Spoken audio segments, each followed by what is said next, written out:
All right, so guys, welcome to Extreme BPM. My name is Mark-Xtreme, and this week I'm talking to an amazing artist. She's a boss of her own label. Okay, she does put out her own music, and her label is Music Core. She's a Grammy-nominated voice. She'll get into explaining what that is for people that are checking in right now and don't know don't understand what that is. And she has three top 10 UK singles. Her name is Kelli-Leigh. She's on the show. Welcome to the show, Kelli-Leigh. Hey, Mark-Xtreme. Thank you for having me. Thank you for coming on, and I'm excited to talk to you today. I would like to, for the people listening in right now, for your background and how you got the influences for your music, because Sure. you have two different cultures in the house that you grew up in. Yeah. Well, yeah, my influence actually came from my mum. I didn't have my real dad around when I was a kid, so my mum was a single mum, and I spent a lot of time with my nan as well, who helped out. Because my mum had me quite young; she had me when she was 20. So a lot of my growing up was creativity. I grew up in a low-income background, and you find people that come from low income have a lot of creativity because that's the way we entertain ourselves. Yeah. You know, yeah, you create, you draw, you sing, you dance, whatever it is that makes your passion work. And Yeah. my mum was a singer and an artist, and two of my uncles are musicians as well. And I just got so much joy from that. I think it was my escapism, and singing was the thing I was best at. So I would just sit for hours listening to tapes like Whitney and Prince, and writing down the lyrics and pausing it and then writing down the next line and then rewinding it, and then and then once I've written all the lyrics out, I'd like sing with my tape player and whatever, just over and over again. And yeah, I think it's just where I found my freedom. And I'm not very good at maths or anything academic really, so creativity is definitely my best. It's like, Kelli-Leigh, your math score is terrible, but you sing well. Great. Yeah. So I'll have to make sure that it's stronger on the other end. Hey, can you take the math away from me? So I'll keep on the other side. Yeah, totally. And yeah, so I suppose I grew up with that kind of love, and my mum's got really eclectic taste. Like, she loved rock music and indie music, like she loved U2, but then she loved lovers rock and reggae. And my nan obviously loved reggae, and my nan was Jamaican, so obviously I've got all that culture I grew up with her. And so my music taste is very eclectic, but I think basically where I mainly draw from is things I listen to have to have soul in them. Like, they have to make me feel something, like even if it's rock or it's indie or it's a ballad or whatever, I need to feel that the artist is communicating with me something which makes me feel. And if it doesn't, then I'm not really fully interested. Yeah, I think usually even with the music you talked about, reggae, rock, most of them, it's more of how you feel, and that's how Mhm. it helps other people move around you and quickly, you know, start start building around it, and you find that people feel the passion that you have when you go to perform these songs that you've created because of how much you've put into them. Yeah, exactly. Then how do you end up in the dance world? I didn't hear you talking about dance at all when you were describing the music that you are listening to. How did you end up in dance? That's such a good question, and actually well picked up on, because I didn't really think about it. It's true. I actually ended up in dance. There was someone I was like dating, and he was a dance DJ, and I sort of started learning the ways of like house and soulful house, and I loved soulful house. My favorite type of dance is like soulful house and tropical house and carnival house, and like Black Coffee is one of my absolute favorites. His music is incredible. There's so much feeling and depth, but like there's sort of like a bit of a two-step bounce in it, which I love.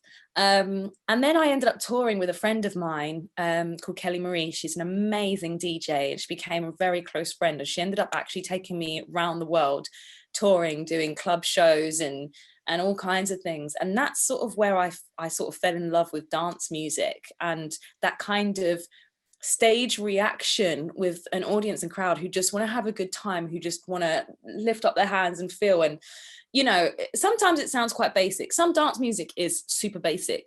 It's rubbish, because it can be quick and easy to produce, but the real like G's of dance music can make you like, can transcend your mood.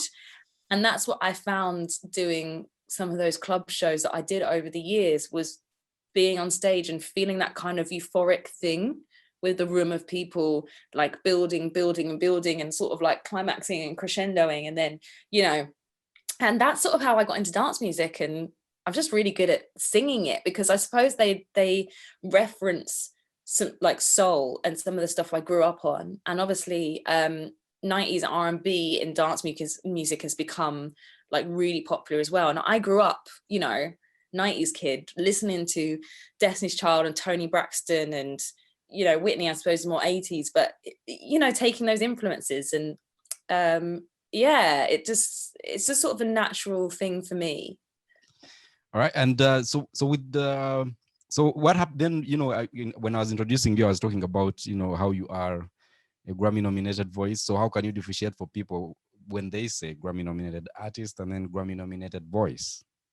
I'm really glad you've said that, because some people have been like, you're a Grammy nominated artist. I'm like, no, my name wasn't on that record, but I have a Grammy nominated voice because I sang I Got You for Duke Dumont and Jax Jones, which was Grammy nominated. And I've got my Grammy certificate above my studio for inspiration.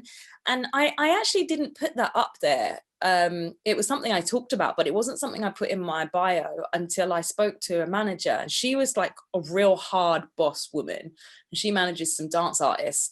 And she was like, she's just kind of one of those people that just take no bull from no one, which I really love, but she's like so hard.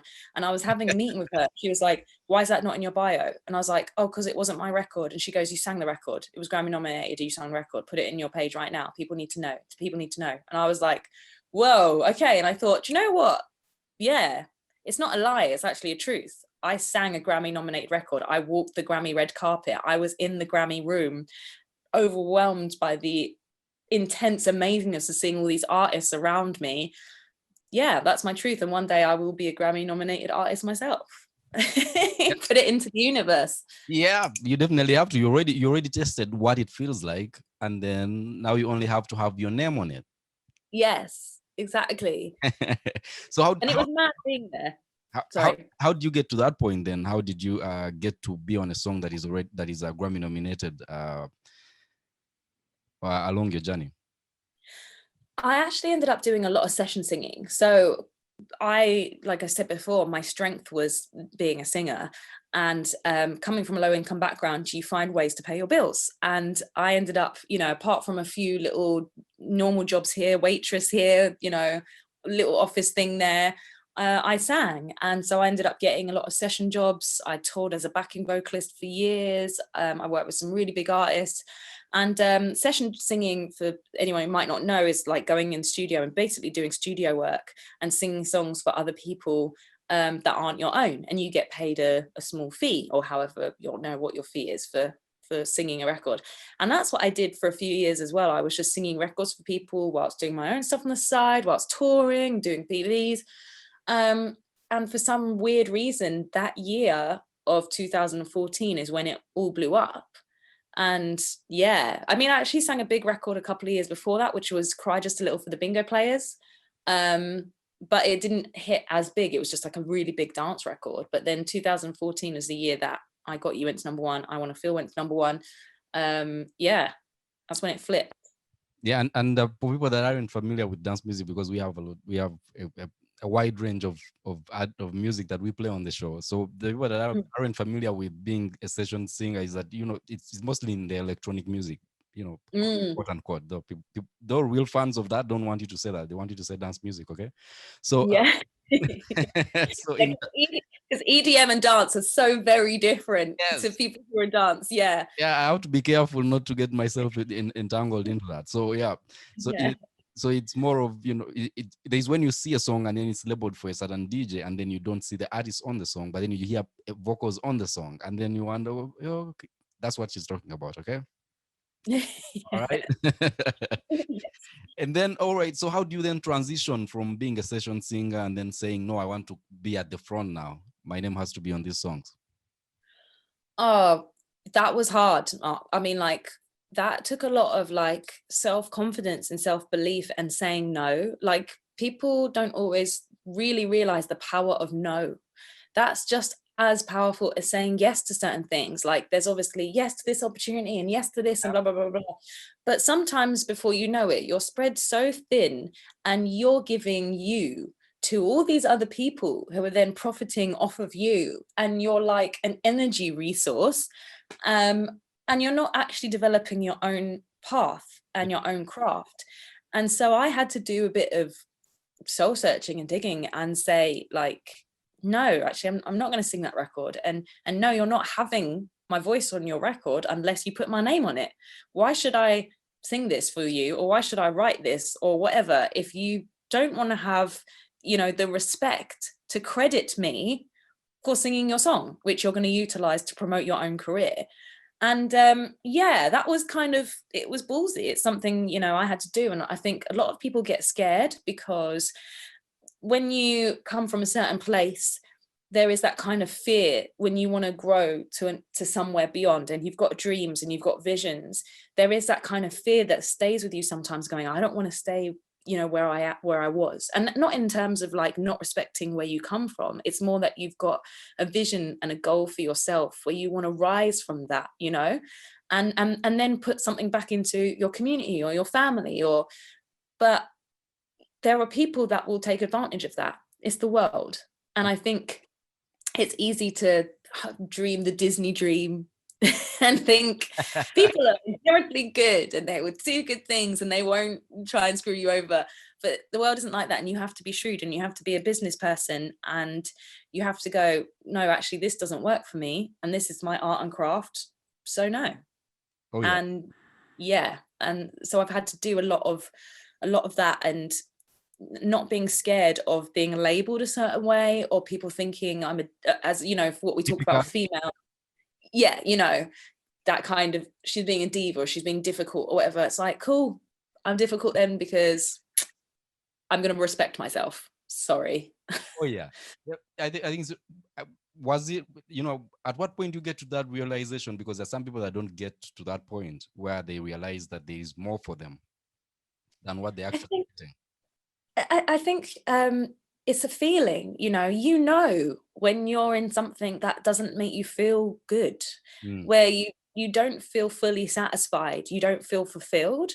That's when you know. You do it for a bit and you're like, this is kind of cool, this is kind of cool. And then you're like, oh, this feels, doesn't feel as good as I thought it did. No, this doesn't. And it's okay to change. Like, we've all got paths. Like there's no right or wrong in the way that you get to where you really want to be, as long as you're not backstabbing other people to get there. In my opinion, I still believe in keeping your integrity first, and it might take you longer to get there, but honestly I do believe that when you do get there, the people that last the longest in this industry are the people that you hear about who are so lovely, you know, who are really good people. I work with Leona Lewis, beautiful person, so lovely. To all the people that work with her, I've had friends who work with Kylie. They just say that she is just an amazing spirit, you know. And yeah, but I think you've just got to listen to your gut and your heart, because it's when we ignore those things that we know that there's an imbalance somewhere. So it wasn't when you attended the Grammys and you were nominated for a song where you had vocals on? No, to be honest, that I was so overwhelmed. I mean, there was a lot of bad vibes happening around that time with that song, and lots of like stuff going on. So I personally was just so happy to be there. And at that point, I was a session singer, and then I'd actually had a car accident just before I sang that song, and I couldn't walk. I had a severely prolapsed disc and I was in a wheelchair for a bit. And so that whole period of 2013, 2014 was huge transition for me. So I was sort of just a bit taking it all in, because it was very strange. You know, I was touring, I was doing backing vocals, I was doing my own stuff on the side, and suddenly I had this car crash and I couldn't do literally anything. I couldn't move. I was in pain all the time. And then I got asked to sing these records, and I said, well, I can't stand to sing them. And the producer I worked with was like, it's fine, we don't need you to stand, we just need your voice. And so I sang those songs, and then the next year it's when they blew up. So when we were at the Grammys, I just, you know, it was my dream. I grew up watching Whitney and Prince and just going, God. So getting there was just, when I got off that red carpet, I cried. because I was so overwhelmed by this atmosphere. And then I was like, I can do this, but I still had a lot of insecurities. It's only the last few years where I had to go, you got to stop being insecure. I mean, I still have my human insecurities, but I mean, to a point where I was actively blocking myself from having my potential because I was worried I wasn't good enough. Yeah. And you know, there's that, because what it's also amazing that, you know, despite, you know, having those dark times and having, you know, an accident, something beautiful happened out of that. Yeah. But you know, in you I had seen you somewhere talk about dance music and how much it's hard for you as a female to make it through, and you have to work twice as hard as what the other guys are doing. Some of them even not even, sometimes you're 4 times working harder than they are working, to make sure that you even command a certain bit of respect. This is not the full amount of respect that is due to you, but you get a certain amount of respect. Does that have also a bearing on what would cause the insecurities sometimes when you are, for you as an artist? Oh, absolutely. I mean, dance music is very much the boys' club. And it is. And I get on really well with men. I love men. I love guys. When I grew up, I hung out with boys sometimes more than I did with girls, because when I was growing up, I loved that kind of, men just say it straight, like guys say it straight, and sometimes girls could be a little bit funny.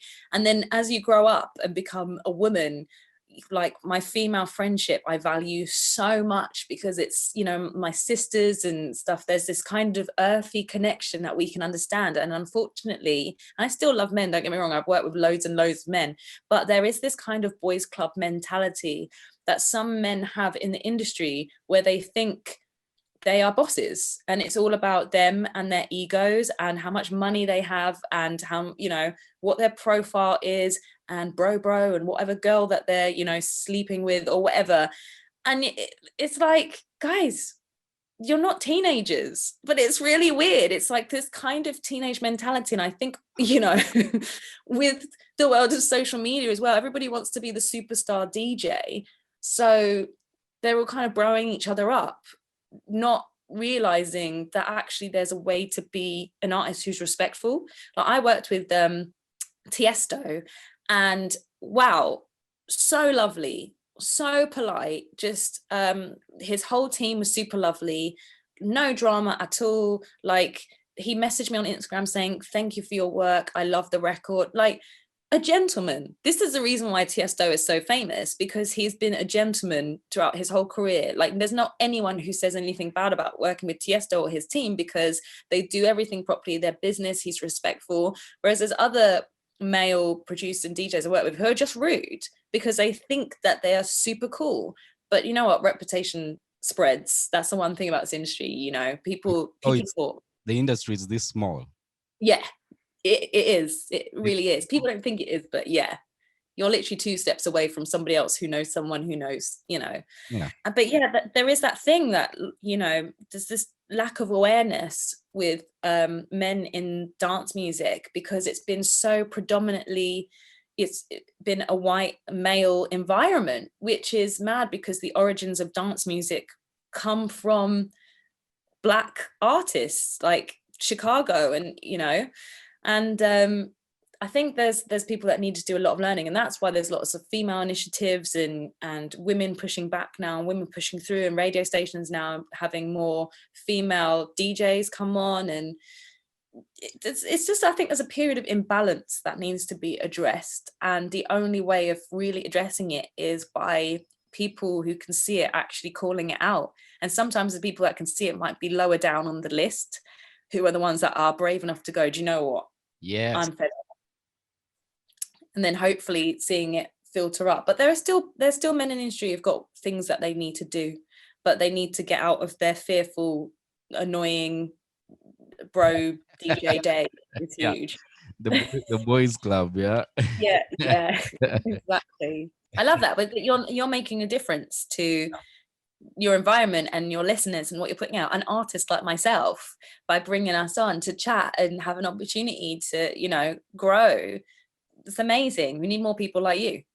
Thank you. And we are going to keep doing the work. We're going to keep doing the work. And what you're doing is amazing by highlighting all these things that are happening, because the people that would want to do that but don't have the platform to do that, don't have the power to handle things their way. Because when you come out and speak, yeah, the blackballing starts happening and all these other things. People don't want to get associated with you, but you're willing to do that. And guess why she's willing to do that? Because she owns her own label. She doesn't. Yeah, it's true. Yeah, no one's silencing me. To be honest, it came, I was scared about it. I'm not gonna lie. I'm not gonna sit here and just be like, no, I was super confident. This is exactly what I'm doing. I mean, I've always been someone who says what they think and what's on their heart anyway. I'm not very good at being yeah, that's great. Yeah, love it, don't love it. I am honest. But it was hard to say these things. But to be honest, it kicked off really in that middle of that first lockdown period. And I was exhausted. I was tired. I was feeling angry. I was feeling frustrated. I wasn't enjoying myself. I was like, who am I? Because I'm genuinely a happy person. I'm a light person.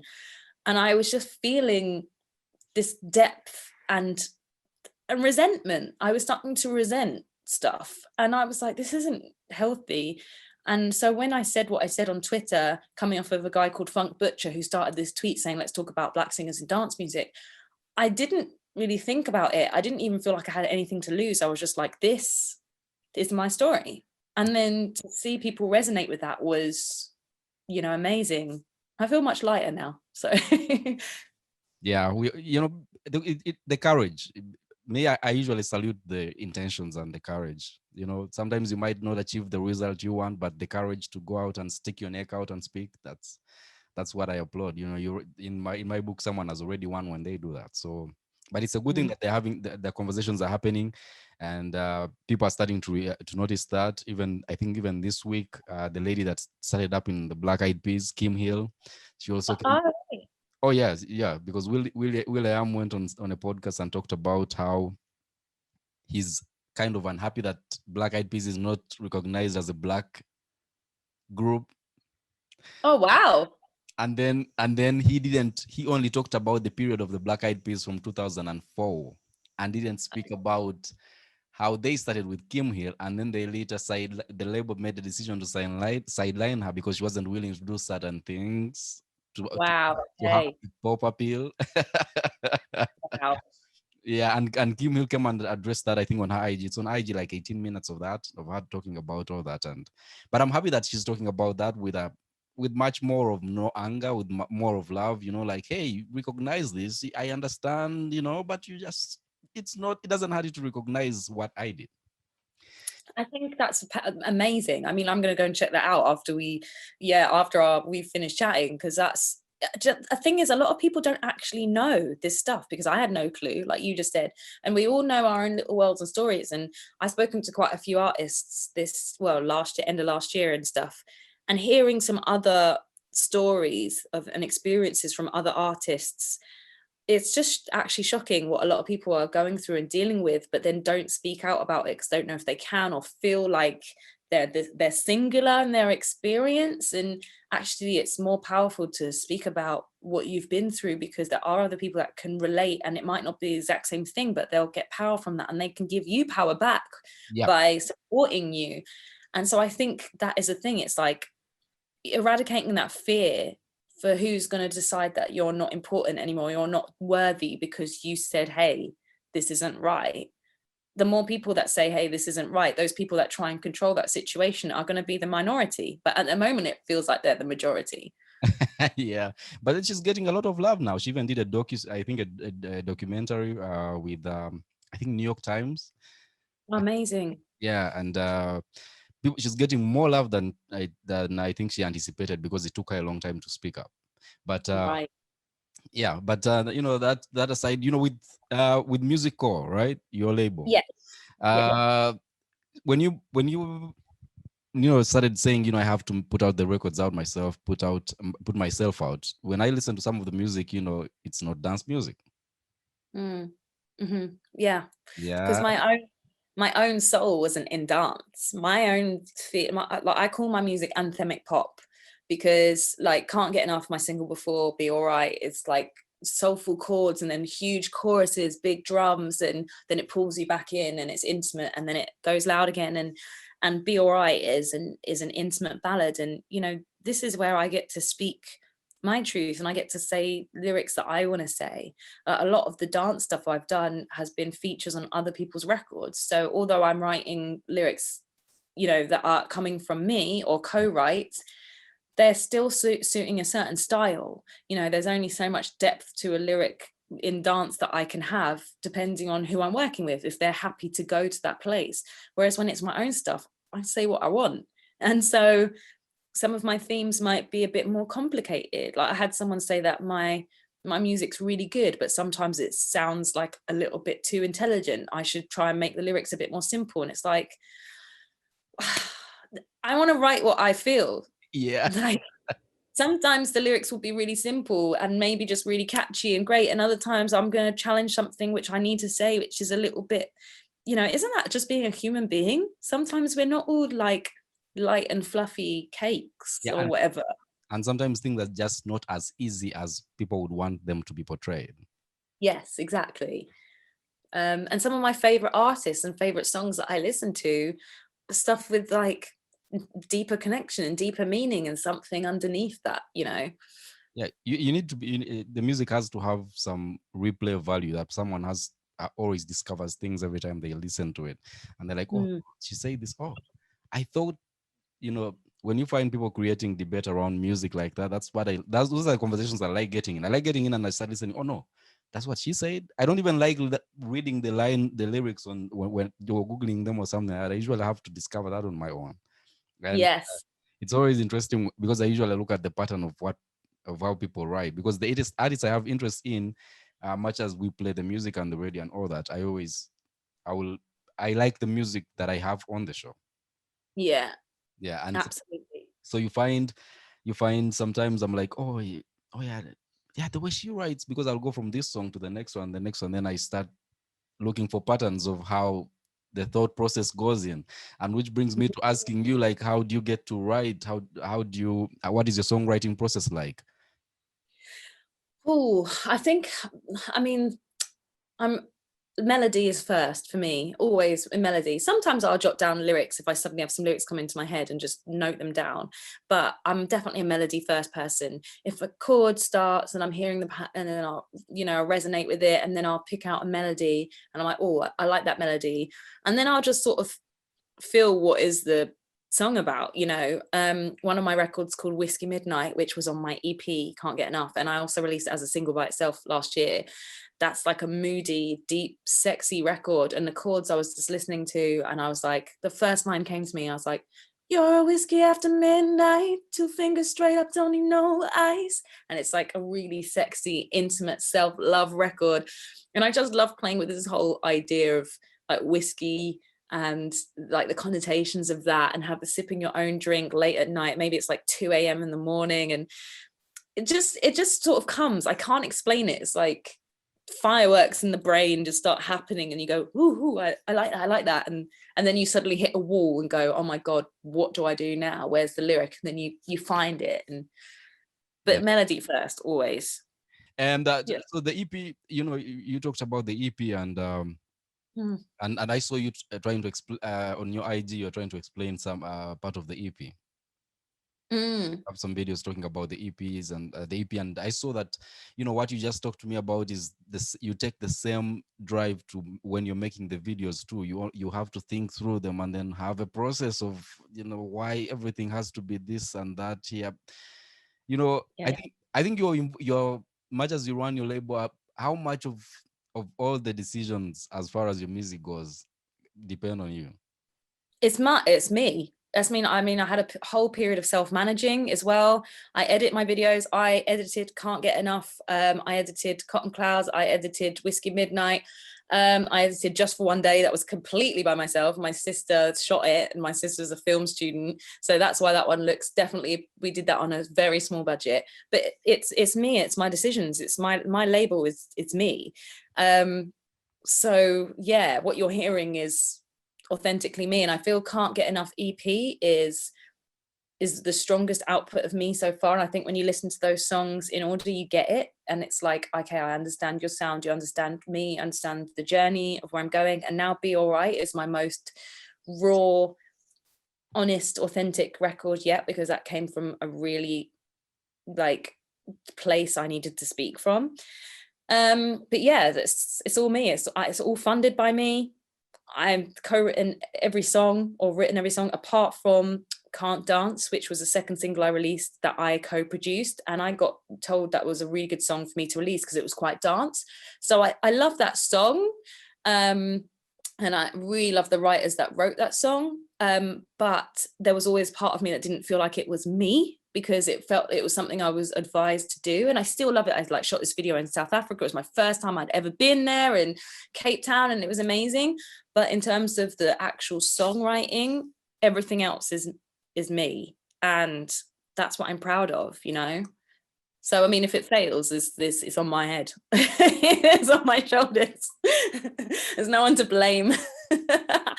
Yeah, but I think, and then how, you know, with how then how do you work well with let's say like the song you had with other writers on, you know, how does that go for you? How do you let, you know, sometimes with artists it's hard to let go sometimes with when they are working with other people, especially when they've been used to writing their own stuff and creating, or like what you do right now.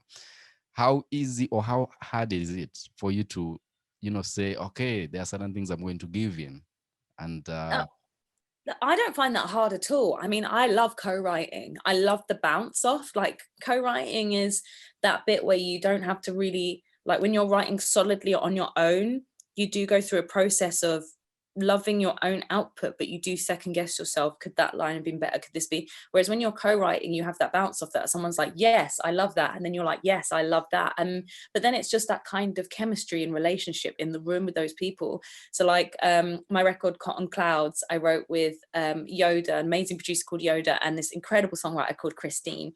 And Christine is just like absolutely incredible songwriter and artist, and I just was so inspired by her and who she was and everything, and we just wrote an incredible song together and bounced off each other. So yeah, I absolutely love it. And so now moving forward, then what are you looking forward to doing more? You had your EP out, Yes. and then what are you working on now?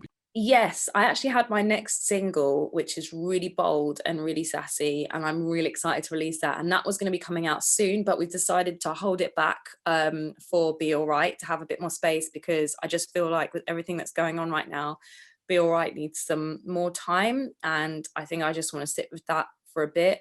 Yeah, and then so my next single after that is lined up and ready to go.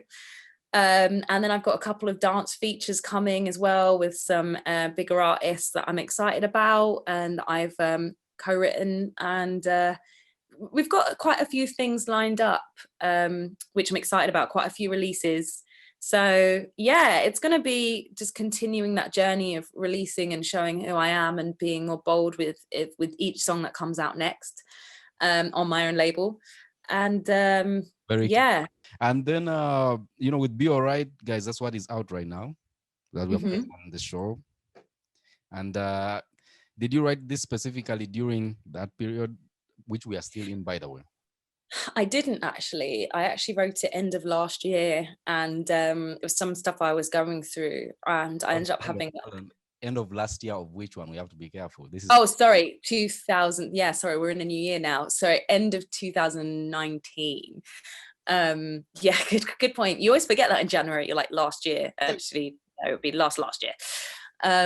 No, I was sort of going through some stuff, and I ended up having a long chat with my my mum and my stepdad, and we just chatted for hours. I think we chatted for like 6 hours and went through a lot of stuff. And my stepdad would say, or always say to me, he's from Tenerife, and he'd say, you know, you're doing good, you know, you're doing good, girl. And so that's what the second line was, you know, you're doing good, okay, which sounds like it's not very good grammar, but that's what he would say to me. So that's why I put that line there.